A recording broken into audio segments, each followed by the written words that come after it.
Hi everybody, it's Andrew Bebb with Midwest Fishing Club, and today we're going to talk about small pond bank fishing. The first thing I want to talk about, especially in a small pond, is stealth. Stealth is something that most fishermen don't think about. Vibrations in the ground. When I first started fishing, I would drive my car right up to the edge of the bank.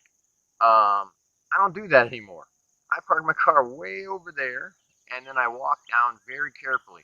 How many times have you walked up to a pond like this, and as soon as you got within 5 feet of it, you saw swirls all over the place of fish running away?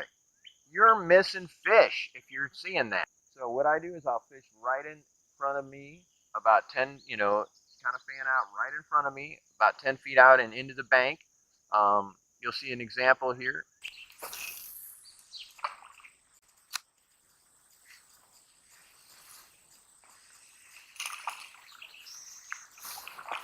And this is why you stay 10 feet away. Not very big, but that's one of the reasons. It's actually tiny bass. But caught him right off the bank, right in front of me. Instead of going all the way across the entire lake or pond right off the bat, you get, it may be tiny, but he's in there. But stealth is really important. I like to wear darker colors, especially blues, browns, greens, especially in the spring when the spawn is on. If you're fishing a pond or a lake area or the bank when the spawn is on, if you can look down and see those fish, well, guess what? They can look up and see you. So I try and blend in as much as possible. I work backwards. A lot of people go out with their main lure, their buzz bait or whatever they're going to use for that morning. They've decided it's going to be fishing. That's what the fish are going to go after. I don't. When I'm fishing a small pond, you want to think backwards, especially if you're fishing right in front of you and you're fishing a lot of banks. You want to go in with finesse baits. You want to throw a wacky rig or a weightless Texas rig or something that's not going to make a lot of splash, a lot of commotion. Once you catch a fish, that area is kind of covered. Then you can walk up to the bank and. So now that we're down on the bank, we're going to start making 90-degree casts in both directions to work that bank and that shoreline. And here comes the fish.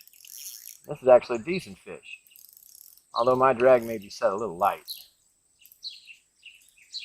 I may have lost him in that grass. That's awful heavy grass.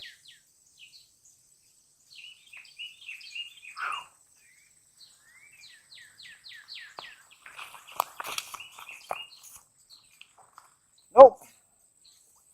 There's a bass in all that grass. Woo! I was hoping there was. Now that, fishing at 90-degree angle I was telling you about, fishing at 90-degree angle, right along the bank in a pond. You get a nice bass come out of it. Let me get a picture of him and then we'll let him go here. Oh, come on, guy.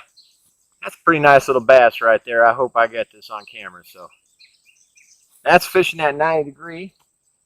We'll get him back in real nice and easy. And off he goes.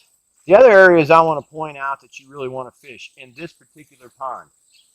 I don't know if you can see it. Let's see. As you can see, there's some duckweed. Where that duckweed's at, that's the weed line.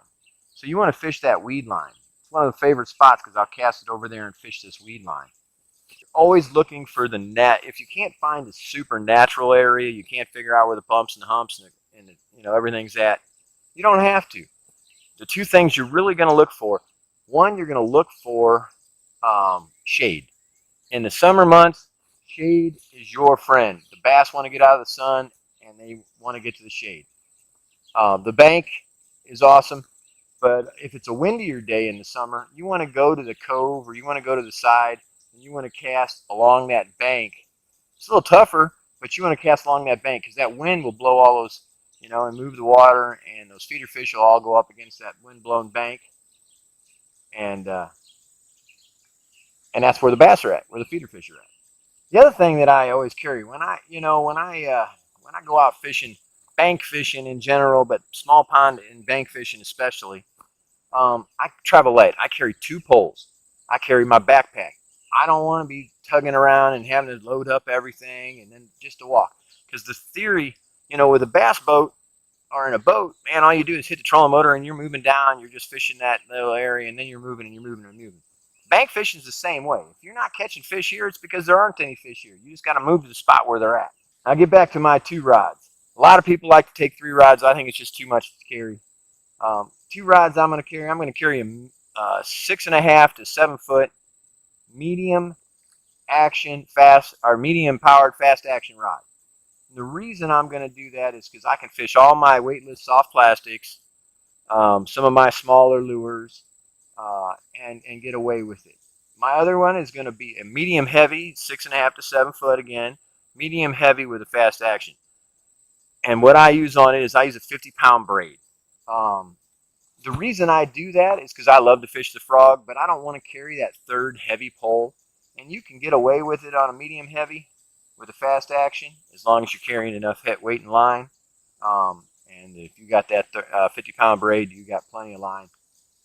And it's just easier. You can throw the jig on it. You can throw, you know, swim baits. You can throw Texas rigs, big worms. Love big worms in the summer. You can throw anything that's, you know, going to be heavy and meaty, and then even go all the way up to the frog. Backpack. Don't carry a ton of gear, man. Keep it simple. A Plano box and maybe a weight box and hooks, you know, your hardware, and, you know, some plastics. Your five favorite baits to fish in the summertime, and I'll get into that in another video.